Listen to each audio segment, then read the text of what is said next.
বাঘবন্দি খেলায় বোকা বনতে হলো বন দপ্তর কর্তৃপক্ষকে। ফালাকাটা ব্লকের খাউচাঁদ গ্রামের ঘটনা। বাড়িঘরের বেড়া ফাটিয়ে বা ফুটো করে ঘর থেকে ছাগল নিয়ে যাচ্ছে চিতাবাঘ, কখনো গরু বাছুরের ওপর থাবা বসাচ্ছে চিতাবাঘ, তো কখনো আবার পোষ্য প্রাণীদের ওপর। আতঙ্কিত এলাকার বাসিন্দারা। গ্রামের চিতাবাঘে গবাদি পশুর ওপর আক্রমণের কথা জানতে পেরে খাউচাঁদপাড়া 3 বিঘা সংলগ্ন চা বাগান ঘেরা বড় মাঠে ছাগলের টোপ দিয়ে খাঁচা পাতে বন দপ্তর। ছাগলের টোপ গিলতে খাঁচায় ঢোকেনি চিতা, টোপ বদলায় বন দপ্তর।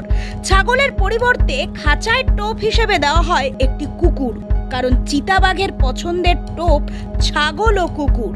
সকালে এলাকায় বাসিন্দারা চা বাগান ঘেরা মাঠে গিয়ে দেখতে পান চিতাবাঘ নয়, বাঘ ধরার খাঁচায় বন্দী হয়ে আছে এলাকার তিনটি কুকুর। দেখে তাজ্জব এলাকাবাসী। চিতাবাঘের বদলে কুকুর ধরা পড়ায় একই সঙ্গে কৌতুক ও রহস্য তৈরি করা হলেও বাস্তবে মুক্ত করে দেওয়া হয়েছে কুকুরগুলিকে।